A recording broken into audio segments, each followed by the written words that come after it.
Okay, welcome on DataOps Poland meetup. Philip is our star today. Philip, your turn. I'm stop sharing the screen. Stage is yours. So have fun. All right. So let me share the screen. Let's go to presentation. Let me know if you can see the presentation. Yeah, it's fine. Okay, great. So hello everyone. Thank you very much for joining for today's session. It's my first presentation on the DataOps Poland. So it is quite a big one for me because this is mostly on the theory.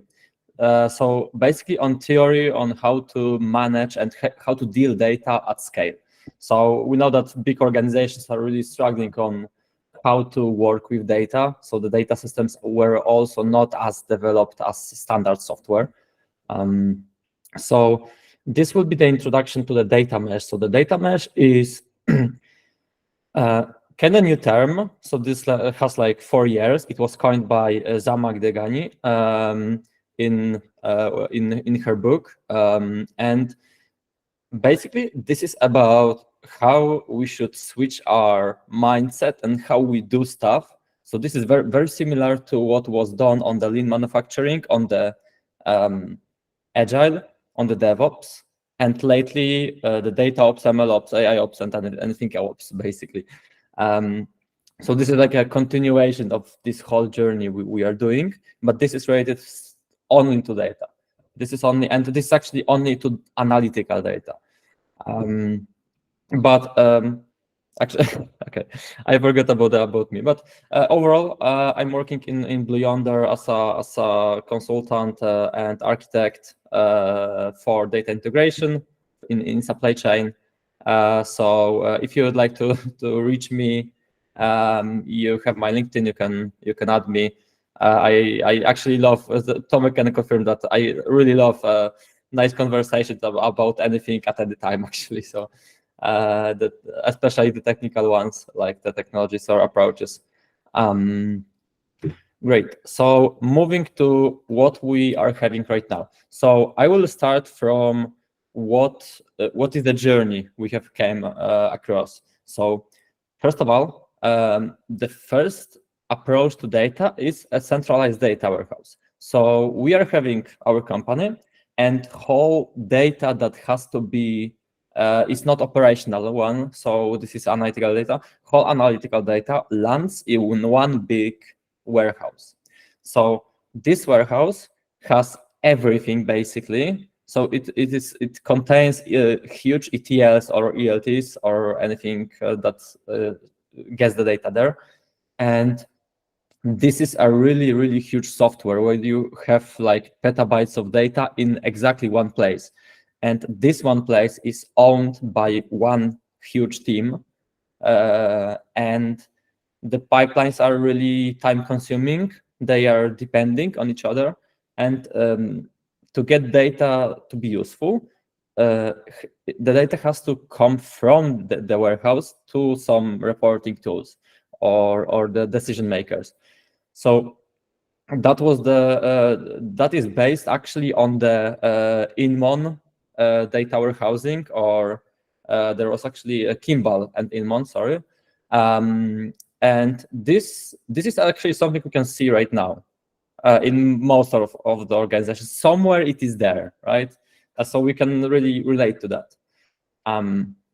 But because we have seen that this is very this is tightly coupled architecture, and this is very hard to manage it, to get everything. Like we are having one team to get the data, and one team to store the data, and even another team to just extract them to the consumers, to final consumers.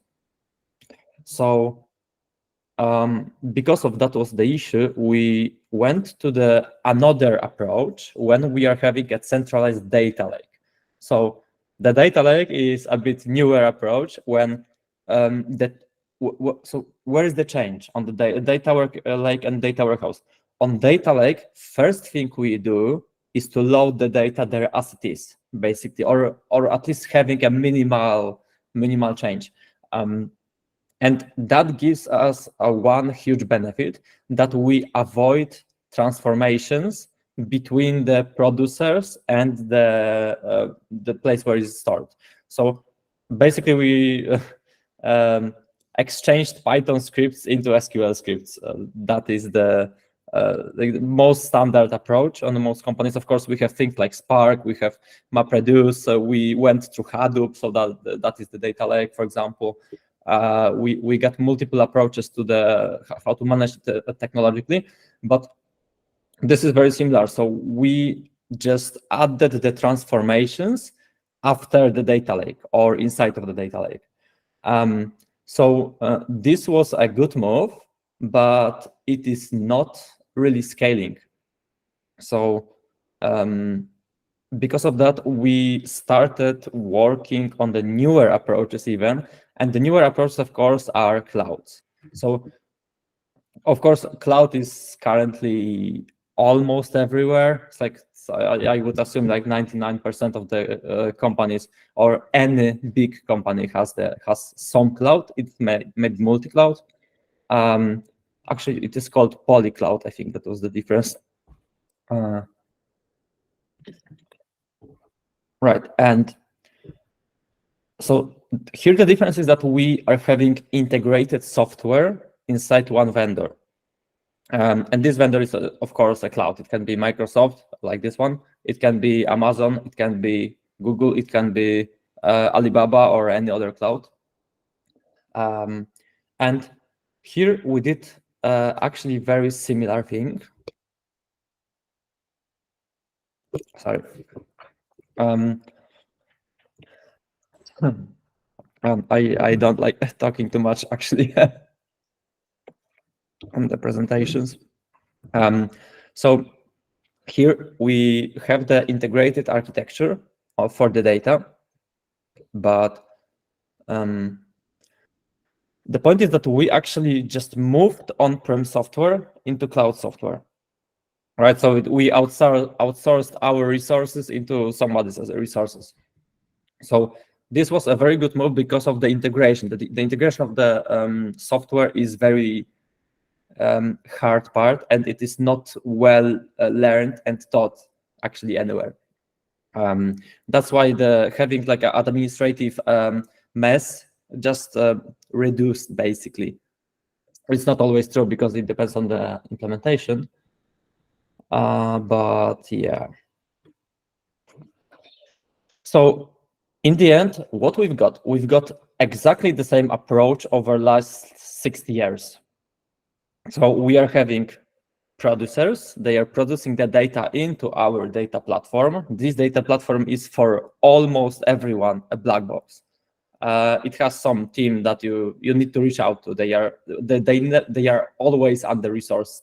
I'm not sure if you have noticed that basically every company has issues with the team that is responsible for one thing. So, for example, if you have a team of DBAs, for example, they never have time to do anything because they have like whole company give them tickets for anything.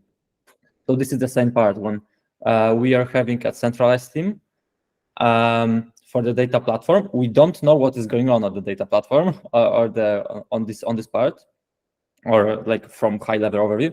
And from data platform, we are sending data to other parts of the companies. So in that case, we noticed a pattern, and what we can do, we can scale, right? So to scale, for example, we can move to slightly a microservices approach when we are just extracting a particular functionalities of the data platform or the integration platform, or how is it called in every company. So for example, we can have an ingest. We can scale out, for example, ingest to have, let's say, one Java jar per endpoint, for example, let's say. So this will help us with the scaling. The same for the processing and even serving. Serving is also very underappreciated part very often. But we still are having the same thing. So this is exactly the same black box that we had. So this helped a bit the people that are this centralized or specialized team. But we still are having issues with that, right? So the issues that we can notice, actually, and this is very common throughout all the companies. First thing, we are creating task-oriented teams. So there's a team that is responsible for one thing, basically, or one part of things. So they are just having, let's say, 20 different tasks, and they will be specialized in these tasks. They will be amazing in doing that, the best on the world, but they will not do anything that is outside of these tasks. And this is because the business changes very much. This is not a good approach, because we are taking off from them the ability to learn.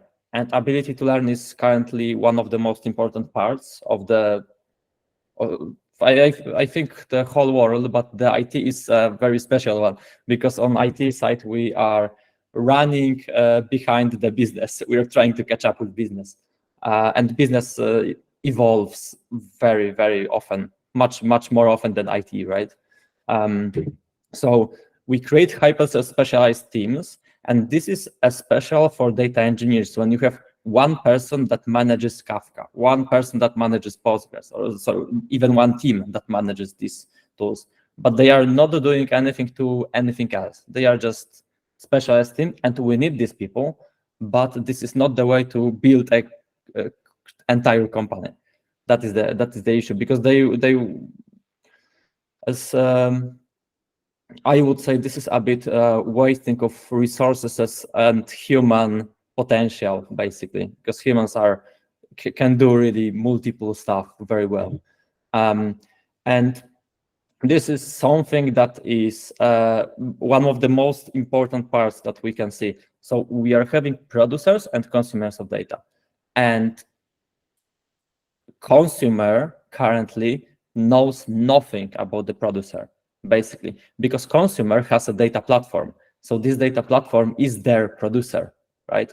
So if consumer, so let's say consumer has some issues with data, and so the consumer asks data platform team, what happened? Why is the data so bad quality? And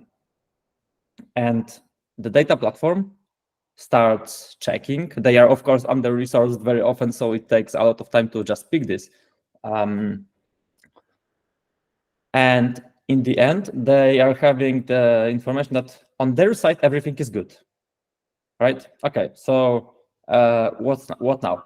So if this is a good, well-structured team, they will reach to the actual producer of the data to ask what happened. And this also, again, takes some time, right? So we're having 3 silos where they communicate only when something is wrong, basically, or even if something is new also. So we are having the same approach, right? So we have the we have producer, we have data platform, and we have consumers. And this is the issue, because these data teams basically are a bottleneck for the company, for the business, basically. So over and over, we started repeating the same architecture, and here's a new term: communication patterns. And this is actually one of my favorite things right now to discover. So let me just get the order.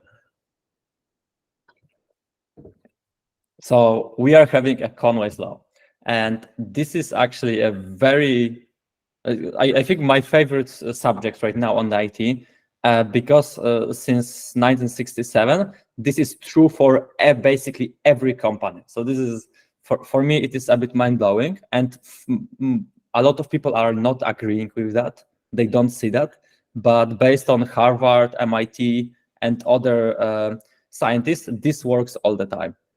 So what is that about? Any organization that designs a system will produce a design, so the architecture, whose structure is a copy, a mirror of the organization's communication structure. And this is really important when we do anything to software, because when we create a company, right? So we are a business unit. We are business people, and we think on how to work with our business, how to get money from the business, right? And then when we structure some people, when we structure on how we work, how the ways we are working, then it comes IT. So IT is something that has to implement everything, right? But this is not a strict design maker, basically. They just need to follow the rules that were done by business, so by just someone else. And because of that, we as a IT need to work on how to structure our technical teams and then our software. So this software, this architecture of this software will be a copy of what is going on the business level. And this is really strange at the first hand, but if you think about it, this is actually a very normal thing, because when we work on something on the technical level, when we work on something, we think how we can do something, right? And because of the team structure, the number of members of the team, the experience in the team, we do a different decisions, and these decisions are like optimized for local. They are optimized for local optimum, to meet the expectations of what we here have to do. So this is like for us. This is not for the company, right? This is to meet the tasks or something we need to do, and because of that happens for multiple levels. We, for example, very often have silos. So this is the team that deploys. They are getting software from someone, and there is lack of communication because this is completely different team. They have no idea what they are deploying very often. So this is actually where the Agile started working on that. So we had Scrum teams, we had small amounts of developers, like there was some rule for that, like two pizza teams, something like that was on the theory of Scrum teams. And we started working on the structure, not the particular on what we are doing there. So the Agile started doing that, and then we came in through DevOps. And DevOps told, okay, let's do a cross-functional teams. This is one of the rules. So let's create a cross-functional teams, so they know how to take requirements, they know how to implement it, they know how to test it in an automatic way, and they know how to deploy it and maintain it. So this is one team that is responsible for whole, basically, domain, or it's not always for the domain, but it's the final step of the DevOps. So we are having a cross-functional team that is specialized in particular like type, not the task, but whole workflow. So this workflow is currently a domain. So the business and the technical people are leading through the same direction in the same time and in the same speed because of that, or it is very, very close. And because of that, the design corresponds with what business wants. So this is so now the DevOps teams are copying the architecture of the business domain. And if business optimize something, we on the technical side can finally have it optimized the same way, right? So this is how we scale organization, basically. And this is really strange that we are talking about the technical stuff, but it's really tightly coupled with what we are doing on the business side. So that's why there is actually a paper. I will send links after a presentation. There's actually a paper that was done by Conway, and this implies the structure. It also implies that every change that we do, so it's not like let's remove something, let's remove what we were doing, let's do it in a different way. We are evolving. So each evolution takes something new and something old. And this implies that every new architecture we are doing will have something from the previous architecture. And first thing is that there is actually, and this is we are coming to the data mesh. We can do an inverse Conway's law. So if we start working on the structure of the software, we can basically push bottom up. It's not a completely bottom up, but we can bottom up push the change of the our local organization. So this is actually a bit bigger thing, because it would be a talk for a few other hours, and I'm not really competent to that. But basically, we switching to data mesh, we are also working on our organization. So this would be the Conway law, and finally, I can switch to the data mesh fully. So first of all, just to read data mesh description. So first thing, this is approach. Okay, so this is the way how we do stuff. Second part, this is a sociotechnical approach. So this is not only technical, this is also to people. So this is very important, because people are mirroring on what we are doing there. So we need to take care of the both technical side. So the technical side supports people. This is the way of like the software supports people, basically. So socio-technical is about how we can connect people and software to do something. And third part is that this is decentralized approach. So we go out of the comfort zone of the data centralized of the centralized data warehouse, data lake, cloud, or anything else, and we need to scale out people, basically, because of the under-resourcing, because of how we work with data. And this is actually interesting, because we did that for software, and these are microservices, actually. And this is also cloud, inside of the cloud.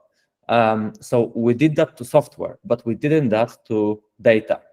So this is where we need to start working on how to update our data systems and data organization, basically.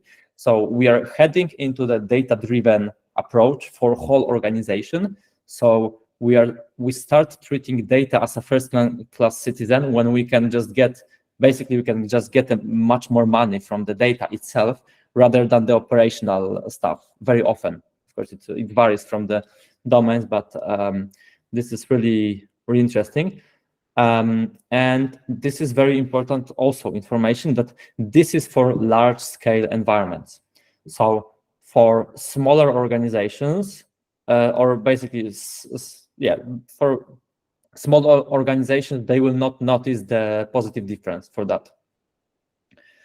Of course, we can work on some MVPs, on POCs on that, and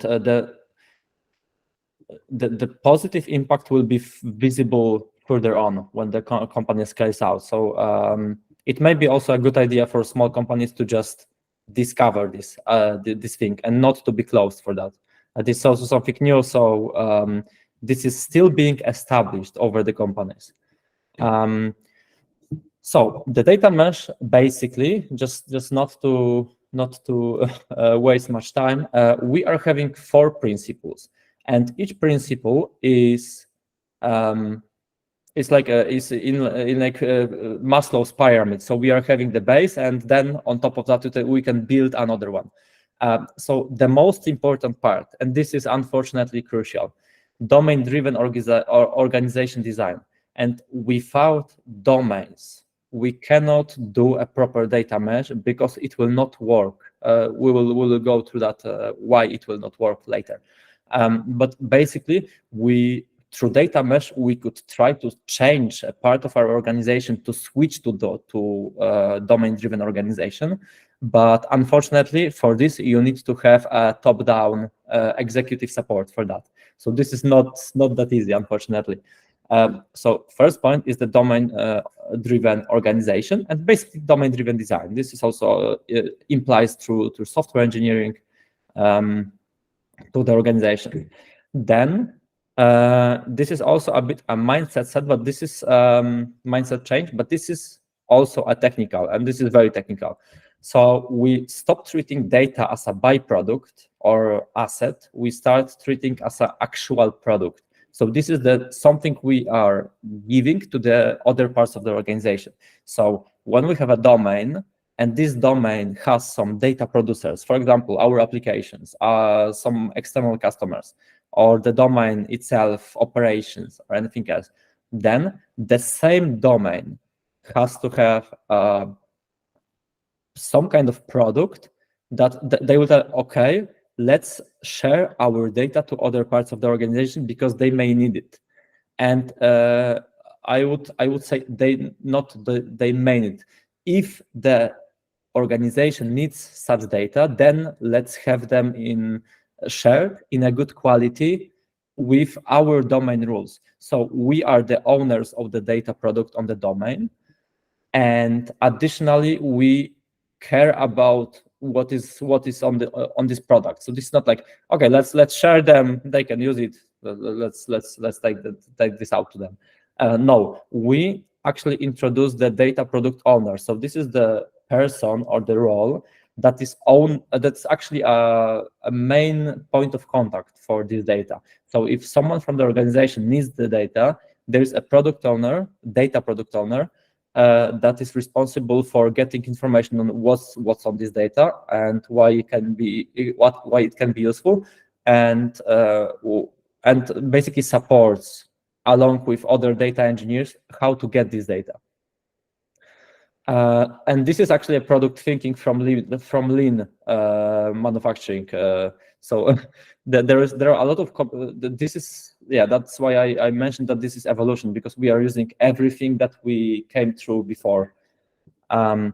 Next one is self-serve data platform. And when we have multiple data products, we need to have, this is actually the only centralized place for the people. So the people that are a bit less technical, not particularly business, but it can be also business, they can enter one beautiful graphic interface and explore on what data products are available on our company, basically. So we have data product that is associated with domain.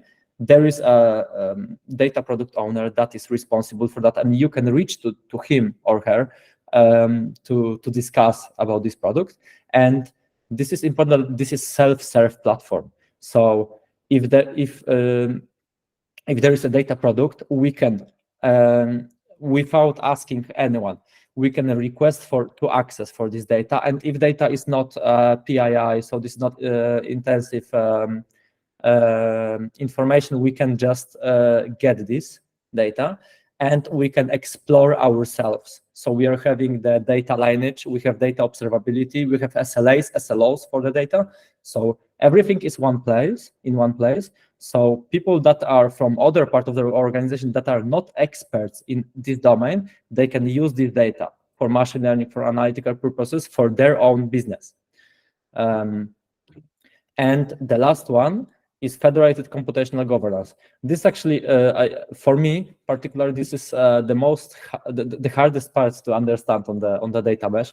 But overall, this is about how we can balance between centralization and decentralization of the rules, of the governance, of how we treat the data on the higher level. So very often we have like teams of the best experts to manage data, but this time the domain is the biggest expert on that. So we need to balance that somehow.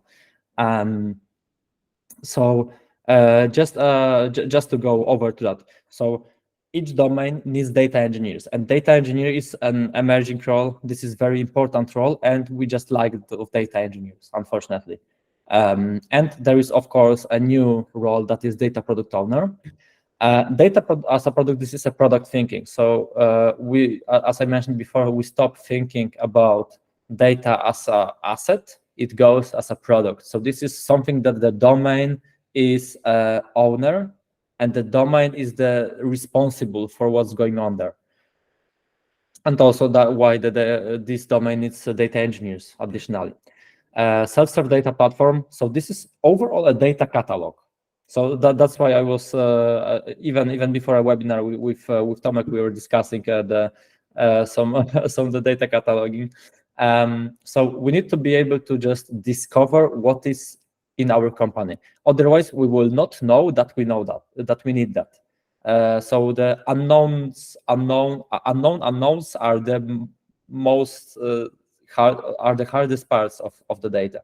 So we need to be able to discover what we as a company can offer to other parts of the company.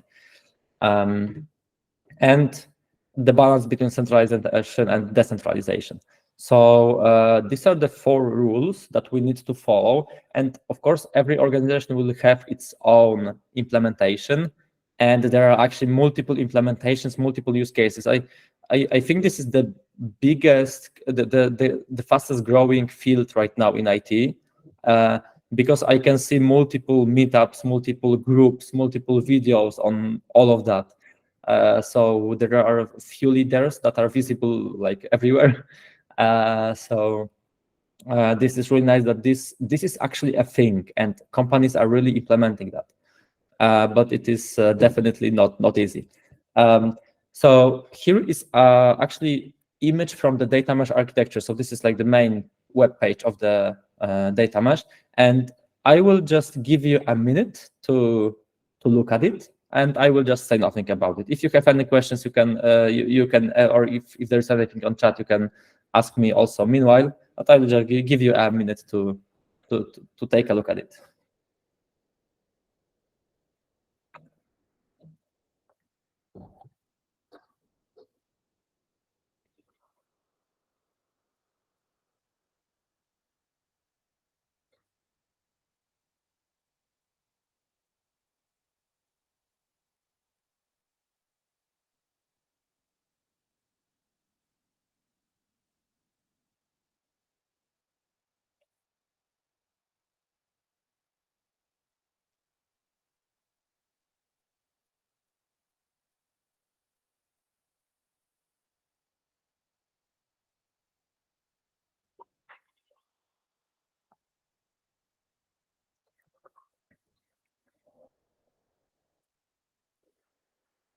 Okay, so basically we can see everything here that is on the this is a final data mesh product on the one particular domain. So this is what domains is. We are having a data product. This data product is created by operational data, and it is shared by a data contract. So the data contracts are basically on how we share the data.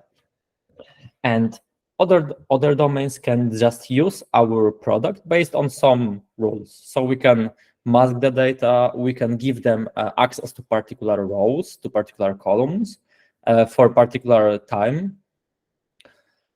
And everything is available through Selfserve data platform. It is supported by enabling team. So this is the actual team of, there is something called a team of data product owners. So this will be the part of the teams where they are experts on that, and they can help other domains to be actually created. And the data mesh architecture has also the federated governance that is also, this is above, but it is also inside of the domain. So this is the overview of the final data mesh, but of course there is, this is just theory, so there is a lot of technical stuff, but probably most of you could see one dependency. this looks like this actually looks like a loosely coupled architecture. So this is like the domain is a microservice of the organization. So we are like applying the engineering into the organization, and we treat this as a basically API-led implementation. So if you have people that can do API in any language, in any technology, this is a good good point to start. But also there are some software to just have it right now. But we will go to that later. Okay. So this is like a very simple overview on how the data mesh would look like from the C-level person. So we have domain, we have multiple domains, and each domain can be a producer and the consumer of data, even inside of the domain. So we are having just data products, and these data products are simply visible and accessible through the one simple platform. So this is a oversimplistic overview, but I think this is very good to know that this actually this is where the mesh comes. So the amount of connectivities between domains, between data products, is our mesh. This is a logical view, not physical one. Okay, and to sum up the data mesh shift on what has to be changed to go slightly to that direction, not fully there, but what has to be changed, and this is divided into 4 principles. So domain-oriented data. First thing, we are going out from the ETLs, like the end-to-end ETL. We are moving into serving data at the source. So there is a producer, a domain producer, and this data goes to the same domain, some warehouse or something else, something that can be shared. It can be even Kafka topic or analytics created by Druid or anything else. In the same domain, we serve this data to be consumed by other part of the same domain or organization. We don't want to have one canonical model for everything because each domain is different. This is up to domain to implement on what they are serving. So this is their responsibility. They are experts on that. That's why we are switching to multiple models. So they are sharing us data, and this data is in different format, but we know this format. This is the most important part of the actually self-serve data platform. So the format of the data is known, but this is mostly on the domain implementation. We are also moving from the source of truth. So this is the centralized source of truth to the most relevant copy, because very often we need to move from historical data to real-time data. But sometimes we also need to fix some data, right? We need to have some mechanisms to get what we need, not the actual truth, because the truth may be about current or like the present, the latest present, right? But very often we just need to have a proper copy of data to, for example, reload it, to regather it, recalculate, or anything else. So the versioning of the data is actually also very, it would be said at its infancy. So this is very new field when we can try to version data, because this is very important, because we basically, our business is not, I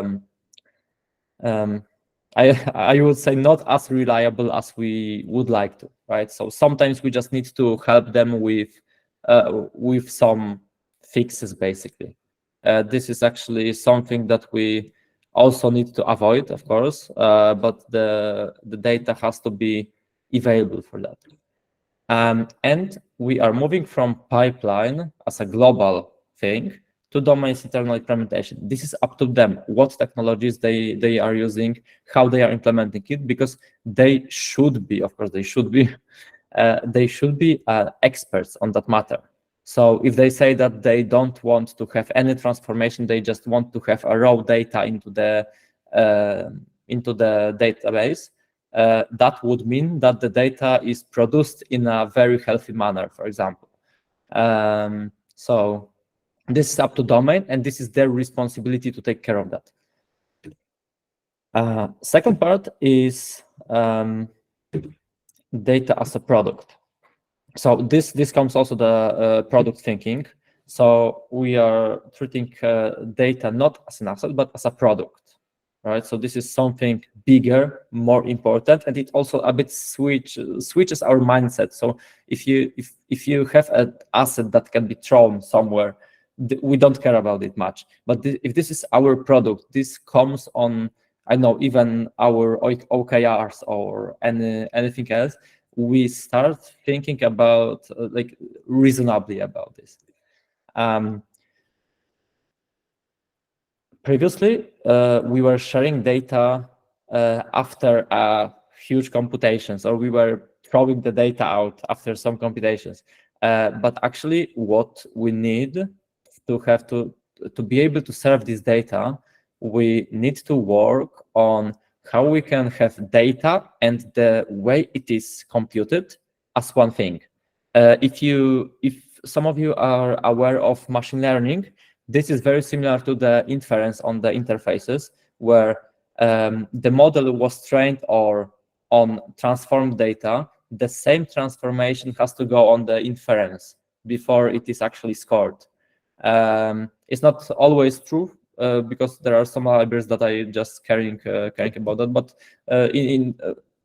basically on the most basic level, it is that we need to, this transformation has to be exactly the same, and this is the same part. So we can share the raw data along with the transformations of that, and this actually makes it much more reliable, because then the consumer knows what's going on there, and the domains are sure that there is no disconnectivity between their domain and what is used. Also, this is actually something that is true for everything, in my opinion. This is I'm a big fan of that. So output thinking versus outcome thinking. So the output is something that we can see that was done, basically. So we can see that this data was shared. We can see that the task was done, right? But the outcome is not something the same as output, because everything we do has its own indirect implications.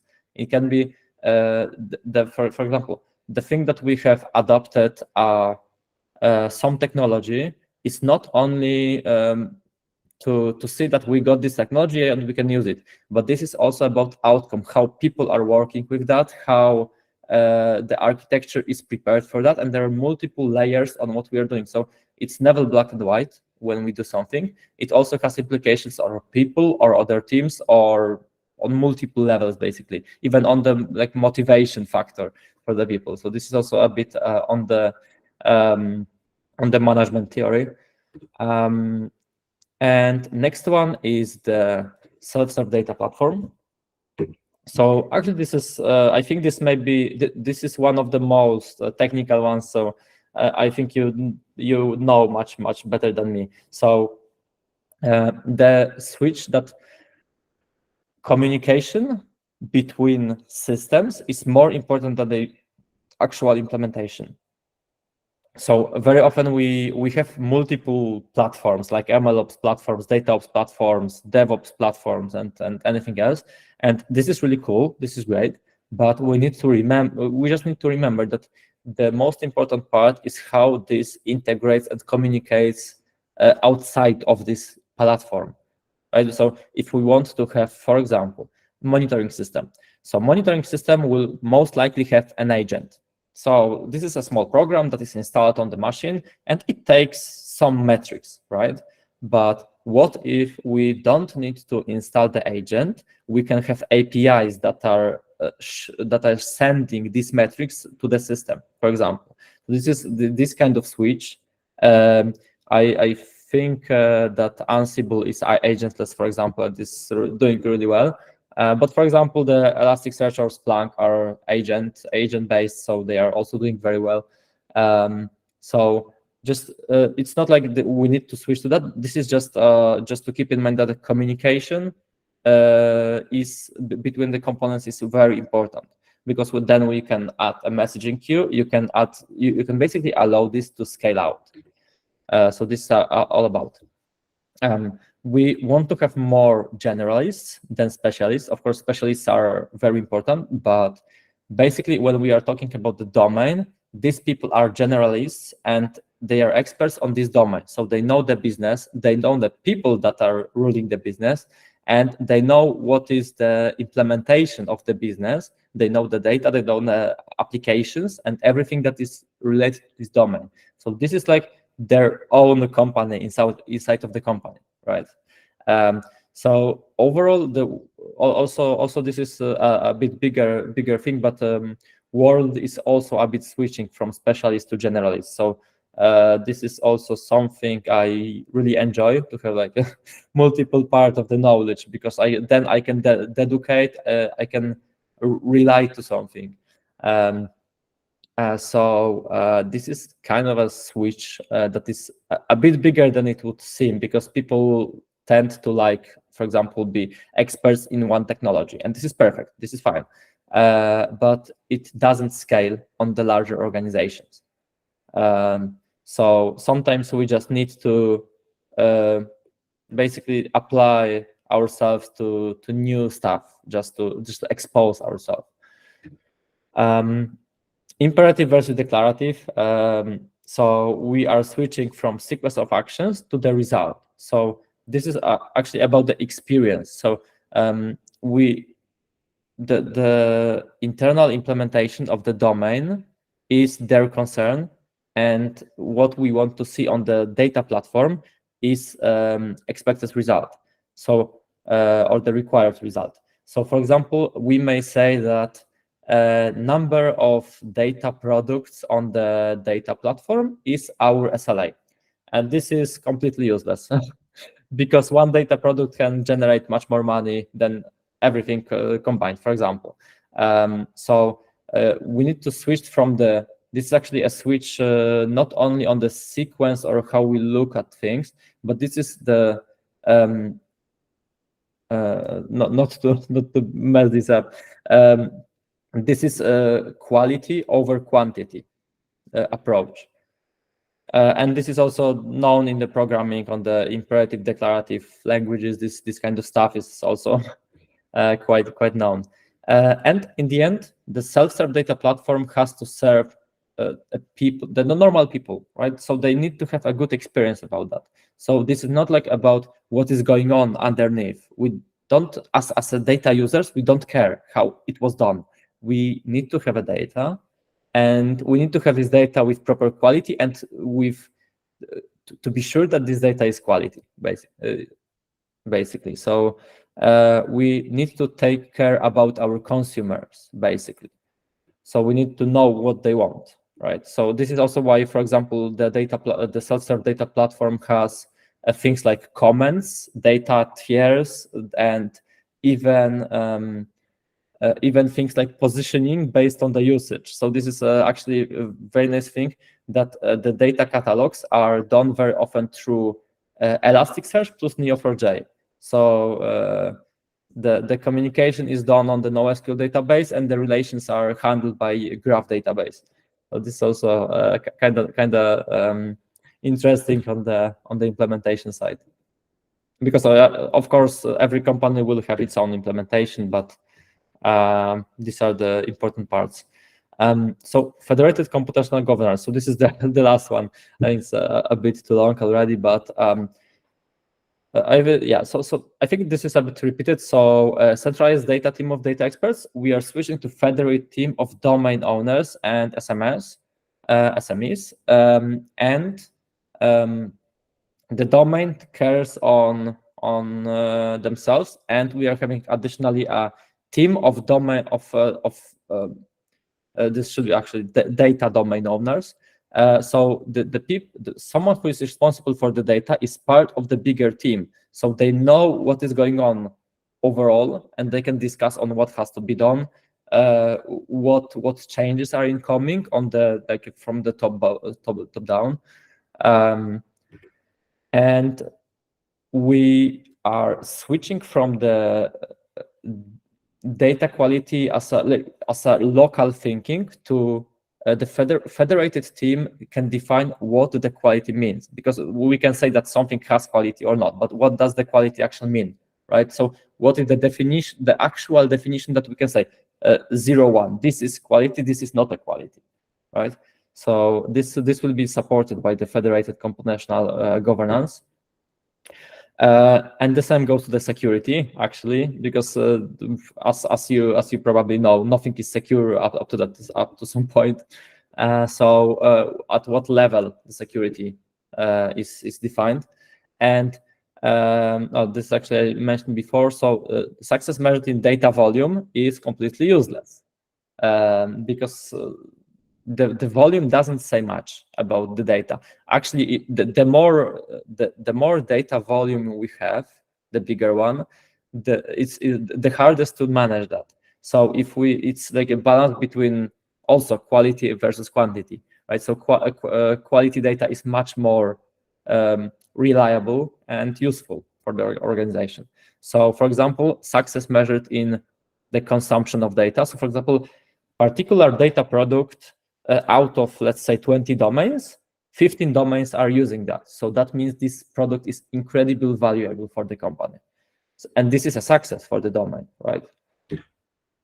And going out to the a bit more technical, so this is actually almost the end of the presentation. So the simplified data mesh technical needs is at the beginning, this is a domain-driven organizational design, and this is the only the only non-technical here, actually, so I would say that the simplest approach is like to build a business microservice, because it's the closest to our hearts as engineers. Going a bit down, we need to have a domains data product owner that is an expert on particular data product. So this is a point of contact on our mesh. Then very important thing is that we need to have API-based communication. So we cannot create a tightly coupled architecture. We need to have a loosely one, because otherwise it will just not scale. So through API, we are exposing metrics, SLAs. We are exposing even we are exposing available actions to be done. So, for example, let's say there is a right to be forgotten, right? So if one domain gets request for that, so this user wants to be forgotten on our organization, the one domain should have some API to other domain if this is of course relying on the other domains, for this user to be removed from the database or from all data products, for example. So the API-based communication not only to get, but also to post, to put, to patch, and other options when needed, of course. This is actually not that easy on the updating, because get is very, very simple operation, but the other ones are hard to get very often. Shift left approach. So this is also the same for automation of testing, for the DevOps, for the agile. So we want to cure the data on the producer, not on the consumer. The consumer has to be happy, basically. This is the consumer is our customer of the data, right? So we need to make a customer happy. So we don't want them to do workarounds, to do some manual fixes. We want to reach to the producer, if this is on the producer, of course. We need to reach to the producer and say that something is wrong, we need to fix it, and we need to send an update for that, right? So we don't want to throw mess down the value stream. On the self-serve data platform, what is important to be able to see the data, and just to one click we can request for the data. So the domain product owner will get the access and will review it. And afterwards, that is actually something I'm trying to get through right now. So how we can just by one click we can get, for example, access to the data, just that we have for this 1 terabyte of data transferred to our domain. So this is actually really hard because the data platform doesn't store the data. This is important. So data platform on the self-serve data platform only shows that the data is there. So we need to, in that case, when consumer asks for the data, we need to connect them somehow. And for example, if this data is changing once a day, for example, we need to make sure that both are having the same needed data. If this is a real-time data, we, for example, need to have a Kafka topic. So it will be like publish, subscribe. So consumer will subscribe to that topic with particular credentials, and they will just start getting this data, right? So this is a bit harder on the technical part, but definitely doable. And overall, the software requirements on how to start with the data mesh, or what is the required thing. So of course, domain-oriented design again, data catalog. So this is our the bigger part of the self-serve data platform. Of course, messaging queue is very important because we need to scale out everything. Of course, workflow scheduler, because if it's when we have like thousands of jobs moving there and there, we sometimes need to have the scheduler. So for example, Apache Airflow is very commonly used for the data mesh. What can be actually any other like Azkaban, Luigi, or just cloud-based one, right? And of course, we need to make sure that everything that we are doing scales out, because this is we cannot when we scale out something, we need to also scale basically something else. So this is the outcome thinking. So when we scale out software and we scale out organization, if one place fails, the other one is just not happy, right? So Kubernetes, of course, is the standard choice here, I think, or basically container-based applications. So the whole data platform, the self-serve data platform, is basically a centralized cluster, right? Basically, and in case of if you wonder, this is, I think, the last slide, I promise. So if you think about there is a lot of theory, there is a lot of things that I'm sure you know that this theory doesn't work. Basically, it's because of the organizations. But actually, we are having multiple implementations. So currently, over the world, we are having over 200 companies that implemented data mesh. So, for example, PayPal is one of the bigger ones, I think. Also, there are multiple leaders of the data mesh community there. We have things like Disney, we have banks, Adidas. There's a lot of companies, and if you would like to see, actually there are multiple videos about that. It's really nice that people are sharing this. I think also Netflix started implementing it, but I think I read some article that they a bit changed it for their use. So this is also the part of the implementation. But on the data mesh architecture, this is on the data mesh learning community. The link will be after the next slide. There are videos and articles about each of the known and approved implementation. So this is really nice. Even things like US Army implements it for some reason. That's interesting. So in case of technology stacks, of course, we can use a cloud vendor.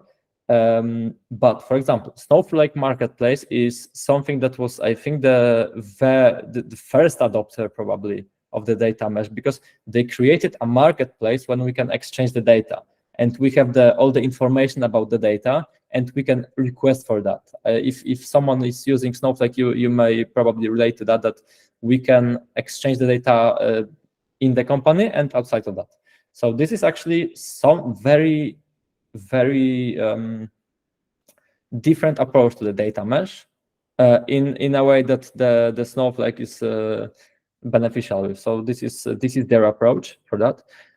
We have things like dbt and Snowflake, so data build tool. Databricks is of course the platform that has these functionalities. We have MinIO, that is a multi-cloud object store, and Trino, that is SQL engine. Of course, Kafka, Airflow, and the other data catalog. For example, Open Metadata. This is actually something I'm working with right now, or working on actually, because it's more on a private site. So there are multiple tech stacks that we can work with about that. And there are two big things also. So, for example, Confluent, that is responsible for biggest Kafka implementations. They are using whole Kafka system to provide data mesh. And there is also something called a data mesh demo on GitHub. This is open source, or this demo is open source. So it's really nicely done. Actually, I saw this platform, and this is a good implementation of the data mesh, I must say. And I think they can, if anyone is using Kafka or basically overall Confluent Cloud, it will be much quicker to set up the data mesh for the company.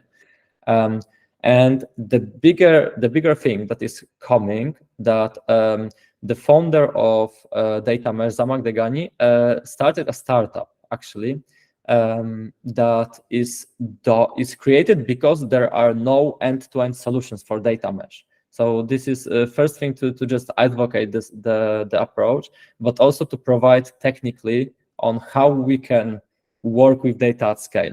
So this is actually something new that is incoming. I heard that it has to be an open source, but I cannot confirm it yet. And basically, there's the web page, the nextdataOS.org or com or something like that, when you can see the small web page with some information about that. And I think that's all from my side. I will just give you a small link. So if you want to have like 5-10 minutes introduction to the data mesh, this is the K2View.com. It's really incredible article about that, the pros and cons, when to use it, when not to use it, use cases and everything. It's really, really great. And if you have a few hours, actually, because the web page is really huge, there is a web page, the data mesh architecture, a few assets I borrowed from them. And on the data mesh architecture, you have everything basically on that. You could, instead of that, you could actually read a book that is about the data mesh. Additionally, data mesh learning, this is a really nice resource for the learning and for the overall community or forum to exchange information. And there is also a really huge meetup on the meetup side. I was actually participating in 1 or 2 webinars. They are having like a panels to discuss the use cases. So this is also really nice. So yeah, I think that would be it from my side. Yep, great, thank you. So it's time to Q&A session. 2 options: you can mute yourself, or you can use our chat. Martin Spot already wrote something. Thanks for the presentation. Finally, I can see the chat. Oh, actually, so meanwhile, when we are having a questions, I will just send you these links on the chat.